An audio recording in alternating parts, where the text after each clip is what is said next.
अयोध्या राम मंदिर का निर्माण केवल आस्था और भक्ति का प्रतीक ही नहीं, बल्कि एक शानदार इंजीनियरिंग का भी एक अद्भुत उदाहरण है। ये मंदिर 235 फीट चौड़ा, 360 फीट लंबा और 161 फीट ऊंचा होगा और एक बार पूरा होने के बाद मंदिर परिसर दुनिया का तीसरा सबसे बड़ा हिंदू मंदिर होने वाला। दोस्तों, क्या आपको पता है कि इस मंदिर में लोहे या स्टील का एक अंश भी इस्तेमाल नहीं किया गया और इसके बाद भी यह मंदिर इतना मजबूत है कि कहा जा रहा है कि 1000 साल तक ये बिना किसी मरम्मत के ज्यों का त्यों खड़ा रहे। सवाल यह है कि जहां आज के मॉडर्न जमाने में लोहे और सीमेंट के बिना किसी मजबूत इमारत की कल्पना करना भी मुश्किल है, वहां आखिर ऐसी कौन सी तकनीक का इस्तेमाल करके राम मंदिर को मजबूती दी गई है। और अगर इस क्षेत्र में भूकंप आता है तो क्या ये मंदिर उस भूकंप को सहन कर पाए? करने के दो कारण थे। पहला तो ये कि हिंदू मंदिर वास्तुकला में पारंपरिक रूप से लोहे और स्टील के उपयोग से परहेज किया जाता है, क्योंकि ऐसा माना जाता है कि लोहा मंदिर क्षेत्र के पवित्र वातावरण और ऊर्जा के प्रवाह को बाधित करता है। पर लोहे का इस्तेमाल ना करने ऐसे मंदिर के निर्माण की जो 1000 सालों तक बिना किसी मरम्मत के ज्यों का त्यों टिका रहे, तो ऐसे में लोहे को इस्तेमाल करने का तो विकल्प ही नहीं बचता। अब अगर हम बात करें मंदिर के निर्माण की, तो इसके निर्माण में इंजीनियर्स को कम समस्याओं का सामना नहीं करना पड़ा है और सबसे बड़ी समस्या तो सबसे शुरुआत में ही आ गई, क्योंकि जब मंदिर के निर्माण वाली जगह के मिट्टी के सैंपल्स को टेस्ट किया गया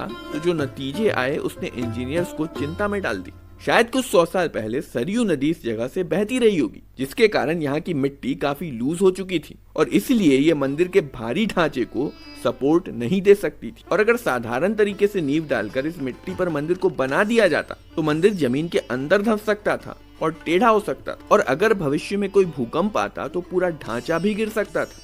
इसको आप ऐसे सोच सकते हो कि जैसे आप किसी रेत के टीले पे कोई भारी पत्थर रखोगे तो अंदर धंस जाएगा। इसलिए जिस मिट्टी पर नींव बननी है वो मिट्टी सख्त होनी चाहिए। आईआईटी चेन्नई द्वारा निर्देशित इंजीनियर्स ने इस समस्या का एक नायाब समाधान निकाला और समाधान था री इंजीनियर्ड मिट्टी। मंदिर निर्माण वाली जगह की मिट्टी को 15 मीटर की गहराई तक खोद कर यहाँ की पूरी मिट्टी को ही हटा दिया गया और उसकी जगह पर री इंजीनियर्ड मिट्टी को डाला गया। 15 मीटर की गहराई कम नहीं होती है, ये एक 3 मंजिल इमारत की ऊंचाई है। असल में री इंजीनियर्ड मिट्टी को ऑन द साइट तैयार किया गया और सावधानी पूर्वक समतल बेस पर फैलाया गया। इसके बाद इसे दबा करके कॉम्पैक्ट किया गया और इसे कॉम्पैक्ट और समान रूप से फैलाने के लिए बुलडोजर का इस्तेमाल किया गया। कॉम्पैक्शन के बाद प्रत्येक परत को लगभग 14 दिनों के लिए सेट होने के लिए छोड़ दिया जाता है और इस दौरान इस री इंजीनियर्ड मिट्टी में कुछ केमिकल्स रिएक्शन होते हैं, जिसके बाद ये ठोस चट्टान की तरह बन जाती है। री इंजीनियर्ड मिट्टी की एक के बाद एक कई परतें लगाई जाती हैं और प्रत्येक परत अपनी निचली परत के साथ जुड़ती चली जाती है। फाइनली ये सभी परतें आपस में जुड़ जाती हैं और ये एक विशाल चट्टान का रूप ले लेती हैं। 15 मीटर गहरी तो बस इसकी नींव ही है। नींव के ऊपर 2.5 मीटर मोटी कंक्रीट की परत यानी कि राफ्ट डाली गई। इस राफ्ट का मेन काम होता है कि ये पूरे ढांचे के लोड को समान रूप से मिट्टी तक पहुंचाता है। ये एक्स्ट्रा परत एक मजबूत बेल्ट की तरह काम करती है जो मंदिर के पूरे ढांचे को एक साथ रखे रहती है और इसे किसी भी तरह के डिफॉर्मेशन या झुकाव से बचाती है। और इस राफ्ट के ऊपर करीब 1700 ग्रेनाइट के पत्थरों से 1.5 मीटर ऊंची प्लिंथ डाली गई। इस प्लिंथ की ही ऊपरी परत है जो मंदिर की फर्श बनी है, जिस पर लोग चल सकेंगे और इस प्लिंथ पर ही मंदिर के पिलर्स खड़े किए गए हैं। पर जैसा कि मैंने पहले बताया था कि मंदिर का जितना भी ऊपरी निर्माण है उसमें ना तो सीमेंट और ना ही लोहे का इस्तेमाल किया गया है। तो सवाल ये उठता है कि इन पत्थरों को आखिर आपस में कैसे जोड़ा गया। इन पत्थरों को जोड़ने के लिए एक खास टेक्निक का इस्तेमाल किया गया है जिसका नाम है इंटरलॉकिंग। इस तकनीक में इन शिलाओं में छेद किए जाते हैं और फिर इस छेद में पत्थर के टुकड़े डाले जाते हैं। अब इस पत्थर का जो छेद से बाहर निकला हुआ हिस्सा है वो इसके ऊपर रखे जाने वाले पत्थर के छेद के अंदर चला जाता है और इस प्रकार से ये दोनों पत्थर आपस में लॉक हो जाते हैं। प्लिंथ में इस्तेमाल किए जाने वाले प्रत्येक पत्थर का वजन करीब 3 टन का है और इन पत्थरों का भारी वजन भी एक महत्वपूर्ण भूमिका निभाता है। ऊपर वाले पत्थर गुरुत्वाकर्षण के कारण नीचे वाले पत्थरों को दबाए रहते हैं, जो मंदिर की स्थिरता सुनिश्चित करते हैं और जोर की हवा चलने पर या भूकंप आने पर भी ये पत्थर हिलते नहीं हैं। तो मंदिर का ऊपरी ढांचा बनाने से पहले बनाई गई है इसकी मजबूत नींव। नींव के ऊपर राफ्ट के ऊपर ग्रेनाइट के पत्थरों की प्लिंथ बनाई गई है और इस प्लिंथ के ऊपर मंदिर के पिलर्स खड़े किए गए। और इतना सब करने के पीछे एक कारण है भूकंप। और इसलिए नेपाल से लेकर अयोध्या तक पहले जितने भी भूकंप आ चुके हैं उनकी इंटेंसिटी को मेजर किया गया और इस इंटेंसिटी के आधार पर इसे लेबोरेटरी में सिमुलेट किया गया और उसके बाद ये तय किया गया कि मंदिर की नींव और राफ्ट कितने मजबूत होने चाहिए।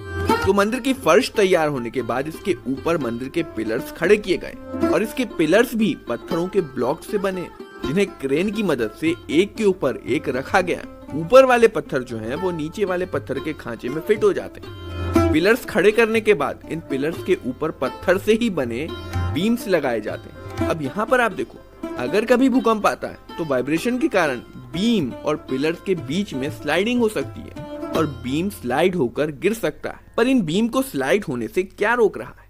देखो, अगर आप किसी भी चीज को किसी दूसरी चीज के ऊपर घिसते हो तो उनके बीच घर्षण बल लगता है। उसी प्रकार बीम और पिलर के बीच भी घर्षण बल होता है जो बीम को स्लाइड होने से रोक के रखता है। और ये पिलर के पत्थर और बीम के पत्थर के बीच घर्षण बल ही है जो इन दोनों को आपस में स्लाइड होने से रोके रहता है। बीम का लोड और बीम के ऊपर जितना भी भार है वो सब मिलकर बहुत ज्यादा घर्षण बल बनाते हैं और भूकंप के दौरान बीम को स्लाइड होने से रोके रहते हैं। इसके अलावा जहाँ कहीं भी जरूरत थी वहाँ पर कॉपर के हुक्स लगाए गए हैं जो मंदिर को अतिरिक्त नागर शैली में डिजाइन किया गया। इस डिजाइन के मंदिर ज्यादातर नॉर्थ इंडिया में पाए जाते हैं। नागर शैली को इसके ऊंचे पहाड़ों जैसे दिखने वाले ढांचे, जिन्हें शिखर कहा जाता है, के लिए जाना जाता है। देखो, ये राम मंदिर का मुख्य शिखर है जो 161 फीट ऊंचा है और गर्भगृह के ऊपर है। गर्भगृह सबसे भीतरी कक्ष है जहाँ राम जी के शिशु रूप राम लल्ला की मूर्ति रखी जाएगी। गर्भगृह मंदिर का सबसे पवित्र हिस्सा है और केवल पुजारी ही इसमें प्रवेश कर सकते हैं। इसके अलावा इस मंदिर में 10 मंडप बनाए जाएंगे, जिसमें से 5 ग्राउंड फ्लोर पर होंगे, 3 फर्स्ट फ्लोर पर और 2 सेकंड फ्लोर पर होंगे। इस मंदिर के ग्राउंड फ्लोर पे 170 पिलर होंगे जो मंदिर के पूरे ढांचे को सपोर्ट करेंगे।